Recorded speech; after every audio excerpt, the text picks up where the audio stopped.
Thank you very much. It's very nice to see you, and thank you very much for interviewing me. It's always a pleasure to talk to the hospitals, people in hospital. I hope they're all feeling great and everyone's getting better and looking forward to getting out. Now, perhaps we'd better tell the patients that in point of fact we are in the Urmston Masonic Hall, which is the temporary home of the latest Manchester-based organ club. And it seems to me, Jerry, that you must spend quite a bit of time travelling around the country to play for various organ societies and so on. Well, yes, I do an awful lot of miles in the course of the year, and quite a lot of them is abroad, actually, because I get to, over the last many years, I think I've played most of the countries in the world, all over Europe, and I've had a regular stint where I've gone to America for about 3 weeks every year. Do you prefer to play abroad to the foreign audiences or back home in England? Well, it's nice to play in England because they know what you're talking about, you know. I mean, as you've seen from the concert tonight, I do a little bit of talking, and of course, if I'm playing in Germany, I can't do any of that, you know. I have to just hope for the best and hope they enjoy the playing, you know. It's a case of not sprechen Sie Deutsch. That's right. Or the only German I know is Ein Bier bitter, and they always seem to give me a glass of beer, which is quite nice. How strange, I wonder why. As well as playing, Jerry, you do own a music shop in Dunstable. You write a regular monthly article in one of the well-known popular organ magazines. And the latest venture is a weekly organ programme on Chiltern Radio, broadcast from the station's Dunstable studios. How did you start in this media as regards organ music? You mean as far as the radio show is concerned? Yes. Well, this has only been going for about 3 months.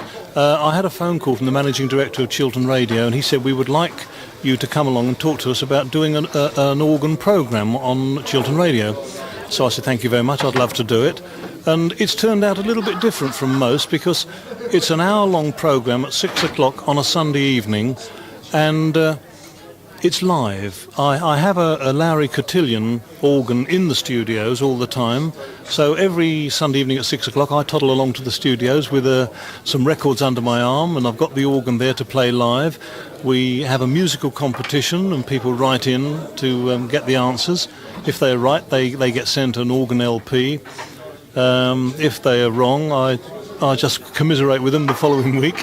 And the other thing, of course, we have, with it being live, we're able to have a phone-in. We can have people phone us up and ask us questions about tuition and I'm having trouble with the pedals and all that sort of thing. The programme is entitled Organ Showcase, which to a lot of patients in Oldham and indeed rest of Greater Manchester will have a definite significance as regards BBC Radio Lancashire, because a friend of Jerry's, and indeed a good friend of mine, Eric Lloyd, who appeared on our programme several months ago, does a similar programme on Radio Lancashire with exactly the same title. I presume that you didn't have any arguments with Eric when you were planning the programme, Jerry? No, well, I'll tell you what happened. I was talking to the managing director of Chiltern Radio about the title of the programme, and he said, well, see if you can think of some titles and we'll pick one, you see. Well, I was going away abroad to do some playing, and I wrote him a letter with about 4 or 5 suggestions for... They wanted to call it keyboards originally. I said, no, don't call it keyboards because it brings in harpsichords and pianos, and I'm not going to play that kind of music, you know, and play organ music. So I submitted about 5 different titles for the programme and left them to it, and I was away for about 5 weeks. And when I came back and the programme was ready to start, they'd already made their mind up and started promoting it. And I said, you know, which title did you pick? And they said, well, I'm sorry, we didn't pick any of yours. Somebody in the studios had the idea of calling it Organ Showcase, so we've started calling it that. And of course, as I say, by that time, they were already telling the people that there was going to be a programme with Jerry Allen called Organ Showcase, and we couldn't go back on that, you know.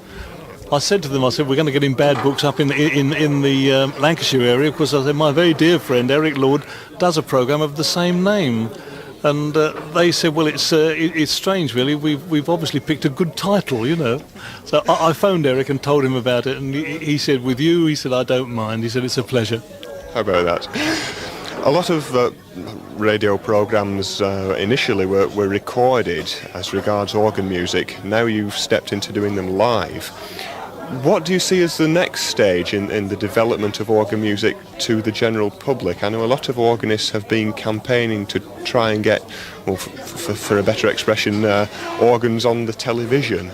Do you think that would be visually effective, Jerry, or it's a difficult one to say, really.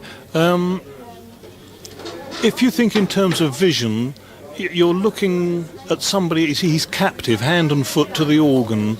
He's not going to get up and dance around. But there again, having said that, neither does a pianist. You know, a pianist sits at the piano and plays, and 9 times out of 10, I suppose a trumpet player can stand up and wave the trumpet about and do a little bit of showmanship. But there again, the organ, I think, is an interesting thing to look at. They can, when I used to do the lunchbox programs, and as you know, this went on for 8 years, and there were 5 programs every week for 8 years, and in every program, the organ was featured in 2 numbers. And they were taking shots from, you know, they were so interested, they used to get the cranes out and take shots from the roof and from the floor, you know, and up my left trouser leg, anywhere they could get, you know. Of course, a lot of specialised subjects, not necessarily anything to do with music, are being filmed and used on video recordings. Would you see that as a natural progression before the powers that be in television established a TV programme? It's difficult to say, really, because I have done a programme of the kind you're talking about, ATV in the Midlands. I went to the head of production, the man who chooses the programmes and says what happens, and I suggested to him that we did an organ programme about the organ in the home. And it took me an awful long time to talk him into it. And eventually we did this, and he said, well, we've got a programme or a series of programmes that goes on every week, Monday to Thursday, and it's called Women Today, and each day they have a different topic. So he said, we'll try it out on Women Today. He said, I don't know what we're going to call it. So I said, well, for want of a better expression, why not call it Women Today Get Organised? I'm sorry about that, but it happens to be true. And he said, well, I'll send you along to this lady who works out all the programmes and when they happen, and I'll give her a phone call. So I went along and saw this lady, and after a lot of humming and hawing, she went through her book and she said, well, darling, I think, let me see, we've got embroidery, flower arranging. I think we can fit you in between breastfeeding and do-it-yourself.